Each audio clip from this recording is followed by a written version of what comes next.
Kangra airport विस्तारीकरण को लेकर शुक्रवार को धर्मशाला में डीसी कांगड़ा डॉक्टर निपुण जिंदल की अध्यक्षता में बैठक का आयोजन किया गया।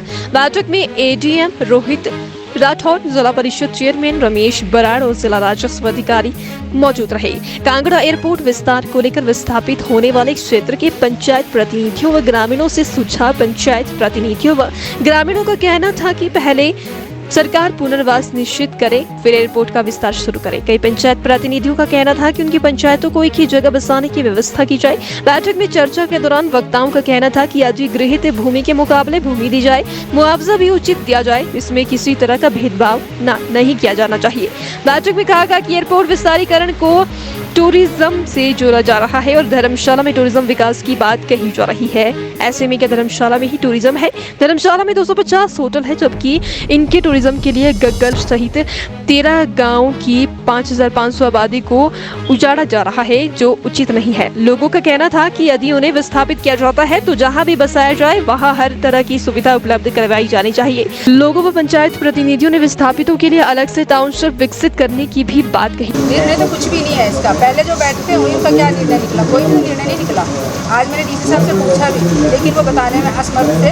जो पहले एक्सपर्ट की ग्रुप की जो मीटिंग हुई है उनका क्या रिजल्ट निकला है, वो बिल्कुल भी इस बात को बता नहीं सके, बताने से बचे इस बात को। उनका कोई भी जवाब नहीं था।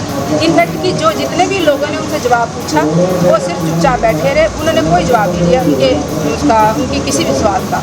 उनके पास एक ही जवाब था कि हम सिर्फ यहाँ पे रिहेबिलिटेशन को पूछने के लिए बैठे हैं। काहे की रिहेबिलिटेशन? इनका कोई ब्लूप्रिंट है रिहेबिलिटेशन के पीछे ऊपर?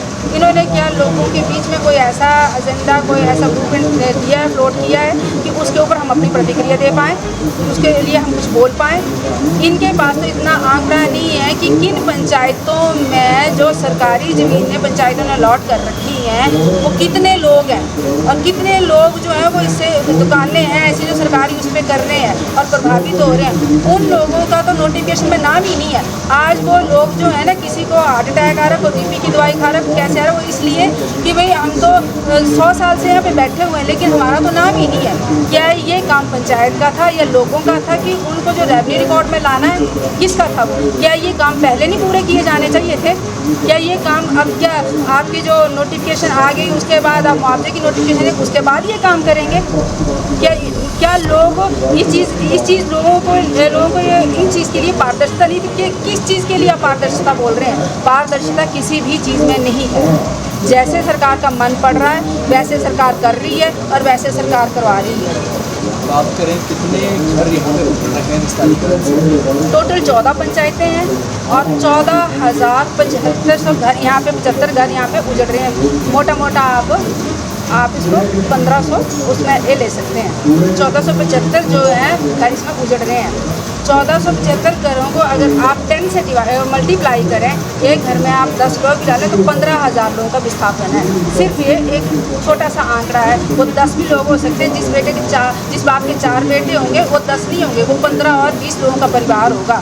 तो इसमें आप मोटा रखिए कि 15,000 लोगों का विस्थापन हो रहा है। 15,000 लोगों के लिए आपके पास क्या रोड मैप है? क्या सरकार ने इसको कहीं भी फ्लोट नहीं किया, कहीं भी लोगों के लिए नहीं बताया। अब जो दुकानदार है, माना कि आप उसके लिए कुछ करेंगे, लेकिन जो खेती और मजदूर है जो खेती में अपना काम करते हैं, उसकी 20 कनाल ज़मीन जा रही है, वहाँ पे से वो कमा रहा है, उसकी सारी पीढ़ियाँ वहाँ से कमा रही हैं। क्या 20 कनाल के बदले वो अगर डबल भी देंगे तो उसको 40 कनाल ज़मीन दे देंगे वो कहीं खेती करने के लिए? अगर वो नहीं दे पाएंगे तो मुझे बताइए कि वो आदमी क्या करेगा? वो पढ़ा लिखा नहीं है कि वो कोई नौकरी कर ले, वो टेक्निकल हैंड नहीं है कि अपनी कोई सड़क के किनारे बैठ के अपना कोई काम कर ले। वो उसके पास तो सिर्फ खेती का एक्सपीरियंस है, वो कहाँ जाएगा? सरकार उसके लिए कि स्पेशल वो प्लांट बनाएगी, वहाँ आके वो खेती करेगा और अपना रोज़गार कमाएगा? क्या इसके लिए इनके पास कोई रोड मैप है ही नहीं किसी चीज़ के लिए? कुछ भी नहीं है। रेडी फड़ी वालों के लिए बिल्कुल कुछ नहीं है। फिर भी एयरपोर्ट का विस्तारीकरण तो अगला कदम क्या है? अगर इन सब मुद्दों को क्लियर किए बिना सरकार आगे बढ़ती है कि एयरपोर्ट का विस्तार करना है, तो मुझे नहीं लगता कि लोग इतने मूर्ख हैं कि वो खाली में अपनी ज़मीनें फरोख्त को इनको दे देंगे। अगर उनको ज़मीनें लेनी होगी तो फिर उनकी लाशों के ऊपर गुजर के लेनी है। ऐसे नहीं देंगे लोग ज़मीन, ऐसे कौन दे देगा अपनी ज़मीन बिना कुछ, बिना कोई रोड मैप देखे, बिना सरकार का कोई भी रवैया देखे, बिना सरकार के पास से आपका लेने का तो आपके पास है सब कुछ, देने का क्या है वो बिना देखे। क्या लोग पागल हैं कि ऐसे अपनी ज़मीनें दे देंगे उनको? लोग नहीं देंगे, लोग घरों से बाहर नहीं निकलेंगे, आप गोली मार देना उनको। सरकार को ये कि आप गोली मार दो उनको, बुलडोजर चला दो, हम अपनी ज़मीनों पे मरना पसंद करेंगे, लेकिन हम भीख मांगना पसंद नहीं करेंगे। सीधी सी बात है, क्योंकि हम गरिमा वाले आदमी हैं और हमने मेहनत करके अपने व्यापार को, अपने रोज़गार को और अपनी खेती बाड़ी को आज यहाँ तक गर्व किया है कि हम उनको धर्मशाला के होटलों में अपनी सब्जियाँ बेचें और मतलब कि हाइब्रिड सब्जियाँ और फ्रूट यहाँ पे पैदा कर रहे हैं, है ना। अच्छी से अच्छी इंडस्ट्री है वहाँ पे, तो क्या हम क्या अब भीख मांगेंगे? भीख मांगने से तो हम मरना बेहतर समझेंगे। चुनाव पे तो अब तो कोई चुनाव वोट मांगने तो आए से ही पहले, वोट मांगने आए से ही पहले हमारे एरिया में उसको तब पूछेंगे कि क्या जब ये चीज़ें ये प्रोसेस हो रहा था तो तुम्हें दिखना बंद हो गया था, अब जब इलेक्शन आए तो तुम्हारी आंखों की रोशनी आ गई। फिर कोई भी प्रतिनिधि आए, चाहे वो किसी भी पार्टी का हो, चाहे वो इंडिपेंडेंट ही क्यों ना हो, है ना, लेकिन वो पहले हमारे सवालों का जवाब देगा।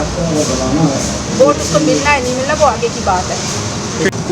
संजू कुमारी प्रधान ग्राम पंचायत रिछालू। लोगों ने अपनी जनता के हिसाब से जनप्रतिनिधियों ने डीसी साहब को सुझाव दिए हैं, हर पंचायत के प्रतिनिधियों ने अपने अपनी तरह से सुझाव दिए हैं। कईयों का ये भी कहना है कि विकास होना अच्छी बात है, परंतु अगर उजाड़ीकरण करके विकास हो रहा है तो वो गलत बात है।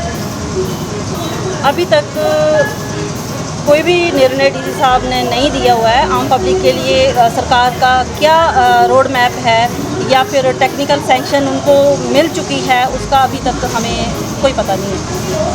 अगला कदम अब क्योंकि जनता उजड़ रही है तो अगला कदम तो ये है कि अगर सरकार उनको बसा के जनता को कहीं सही जैसी जैसी जनता की डिमांड है वैसे ही अगर सरकार जनता को बसाए तभी ये विकास या विस्तार के लिए मंजूरी दी जाएगी।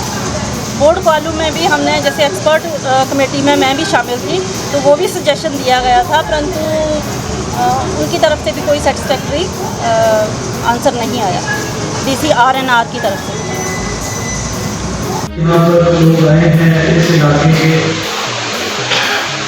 यहाँ उपस्थित मीडिया, यहाँ उपस्थित मेरे साथ मेरे जिला प्रशासन के सहभागी जो हैं, सभी का मैं आप लोगों से धन्यवाद करना चाहूँगा।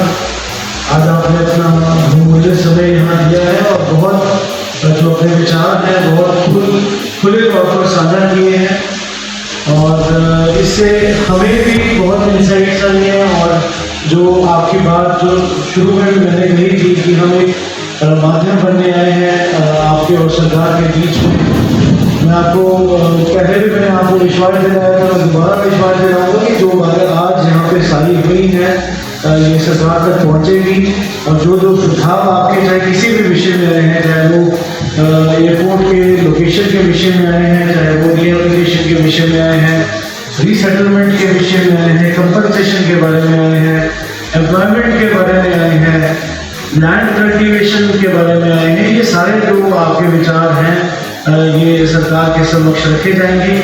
और जहाँ तक आपकी जो जितनी भी बातें आज यहाँ पर आज हुई हैं वो एक पारदर्शी तौर पर सरकार के समक्ष में रखी जाएंगी और आप लोगों का पुनः यहाँ पर आने का और एक अपने बहुमूल्य विचार साझा करने का के लिए बहुत बहुत धन्यवाद।